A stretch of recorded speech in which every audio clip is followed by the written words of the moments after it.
Authorities say they continue to see overdoses here in the area, John and Ashley, but they can't give me a number. Even the hospitals say that when the patients come in, it's not recorded as an overdose. And then breaking through this front door, police say 2 of the suspects went inside the store while 1 kept watch outside. Miles says the community needs to be aware because they had to have come through somebody's yard. We head to Danielle Staub now, who is right outside of Washington and Plum. Danielle, I know you've been following this investigation all day. What do you know? Well, as you can see, John and Ashley, the West Virginia State Police is still here.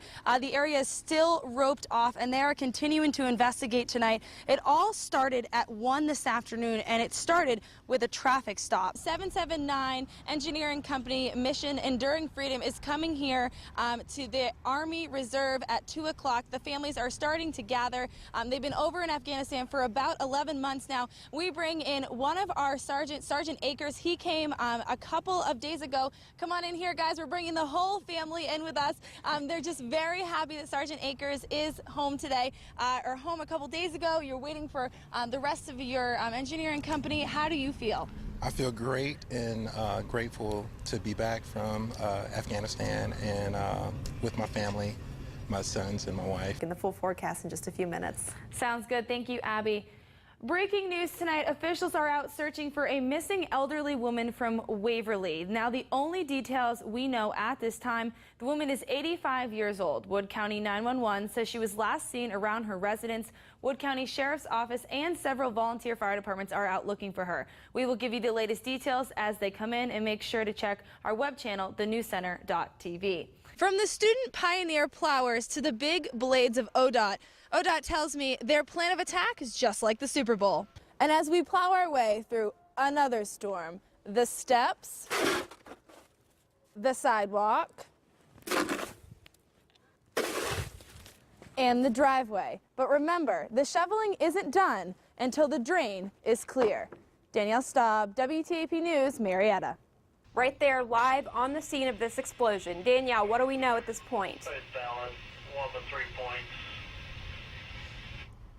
Well, Ashley, right now it is contained, and thank you for joining me, Chief Warden. The explosion happened around 9 a.m. this morning. Now, it was inside a metal building behind us. As you can see, this tank and building, it was right beyond that. It happened as they were transferring materials inside that building to a truck, and a fire was a result of that. Now, Chief, tell me what's happening at this point in time. As of right now, the scene's under control. The firefighters are up there. They've got one of the production managers inside the site making sure all the valves are closed and that power's off and things of that nature. I'm here in the pen where officers say they found the sheep along with the dog in deplorable conditions.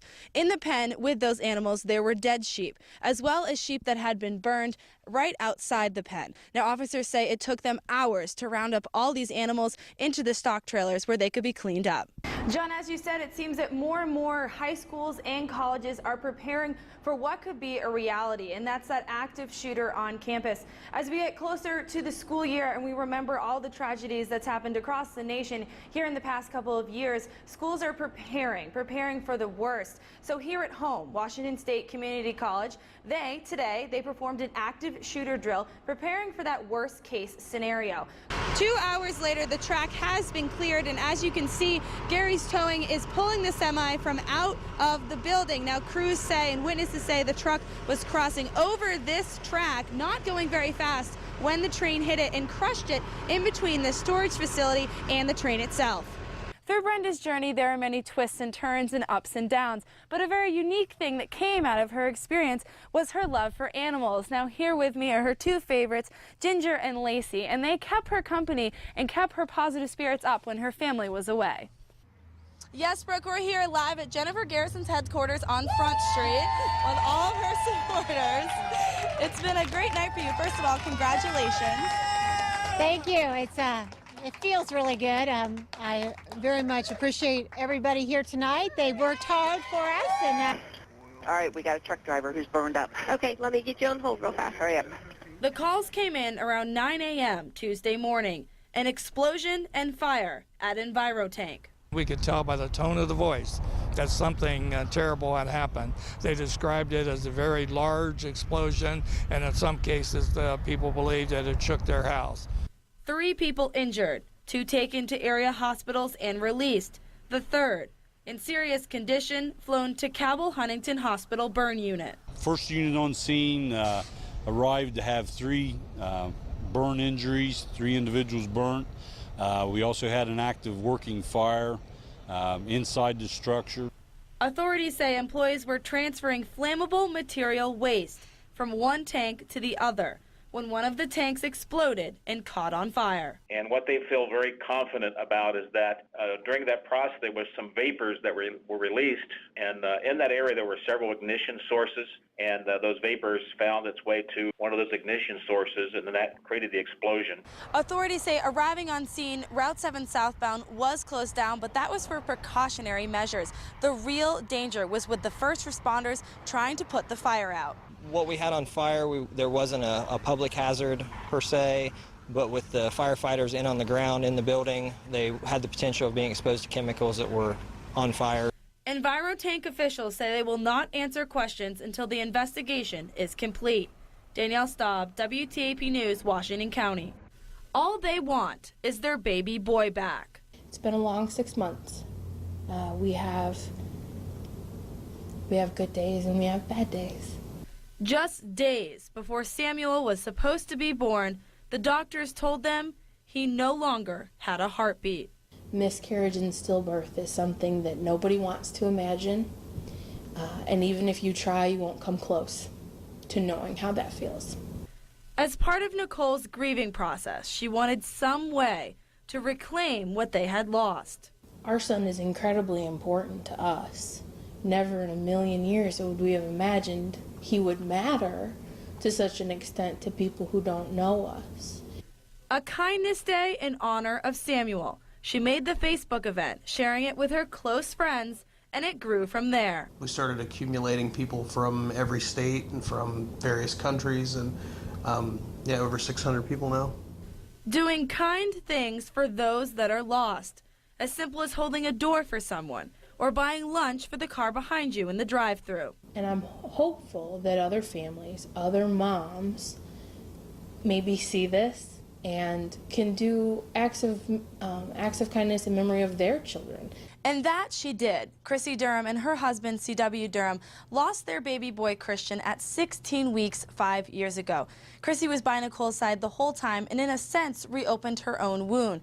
Chrissy tells me that she loves the idea of a kindness day. Knowing that it's just a couple of days before after Christian's birth date, I wanted to try and find a little boy that would be about his age and be a blessing to him in some way. A universal way for everyone to relate, telling mothers out there it's okay to talk about it. It leaves a huge void. So if I don't talk about him, nobody knows. So definitely talk about it. It helps with the healing process. It helps give identity. And it helps to validate what you've gone through. And no story will ever be the same. It's okay. There's not a right way to grieve. There's not a wrong way to grieve. And it's going to look different for every family. It's going to look different for every mom. Danielle Staub, WTAP News, Marietta. The good Lord apparently was holding this side up. Storms ripping through New Martinsville, forcing one couple out of their home. I myself was thinking I need to get my husband and my dogs out. He was thinking he needs to get me and the dogs out. The storm uprooting the tree, which tipped the trailer over and breaking the gas line, all while the Johnsons were inside. When the cook stove fell over and came to this side of the trailer, he was able to crawl up and shut the valve off on it to keep gas from coming through it. Trapping their car as well. They say it was a close call. Things can be replaced, but lives can't. As crews continue to clean up, witnesses say it wasn't just wind, it resembled a tornado, leaving a path of destruction through the town. Come up from down the road, down that way, right across up to here. It worries you, you know what I mean. The storm tearing off the roof of a nearby business and leaving a line of downed trees through the cemetery. It was just sheets of rain. There was hail this big around. As quick as it came, it went. So, yeah, I'm glad it didn't last that long. One witness sharing this photo, and neighbors hoping the storms stay away for a while. Danielle Staub, WTAP News, New Martinsville. A Patriot physics teacher's Facebook post goes viral, creating an avalanche of both anger and support on social media.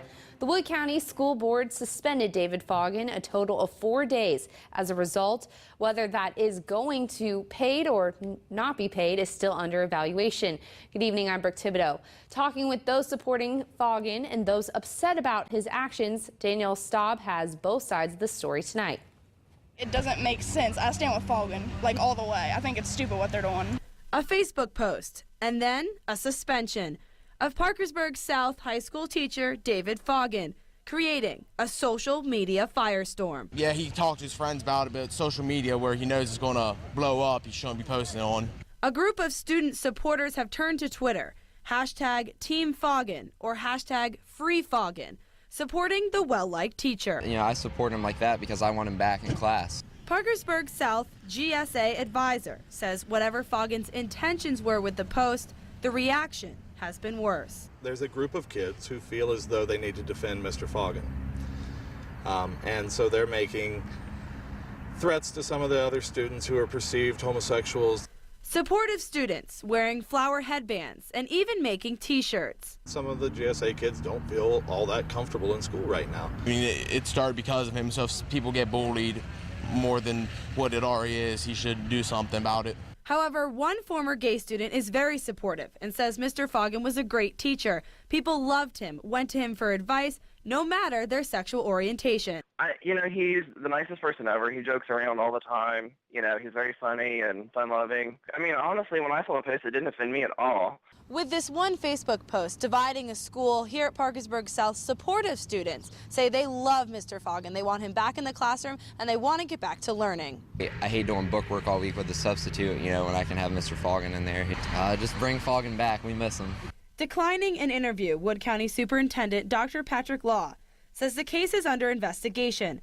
Once that is through, they will decide what steps are appropriate. Danielle Staub, WTAP News, Parkersburg. He's got that pioneer spirit, and he never stops smiling. Do you like your new name? Putnam the Pio made his big debut last weekend as the new and improved mascot for Marietta College. He's fabulous. I think he really captures the pioneering spirit that founded the city and that we continue at the college. He's perfect. He's a perfect symbol of us.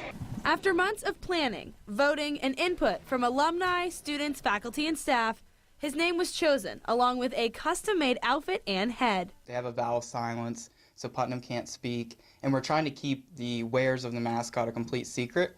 It's the face, though, that has some students a little shocked. He's very enthusiastic, and he's kind of scary. I think it is the creepiest thing that I've seen thus far. Somebody should have checked that out before they went and bought that. Do you think that you look a little funny? No, you don't think you look funny? Putnam, your eyes are very big. Now, are you very excited? All the time. Putnam says he loves to work out, enjoys a nice basketball session, and hey, he even cleans up in Gilman. And you can't forget about personal hygiene. How are those eyebrows? Do you cut them with scissors? Oh, choppers, like tree trimmers? You shave all the time? Oh, okay. Shave every day. You shave every day? 4 times a day. Putnam says the little kids love him. Well, some of them. What about the big kids? What about the students? They run to you? They just sit down? Aww. Still looking for friends, Putnam says he is sure they will come with time. Do you have friends at the sporting events?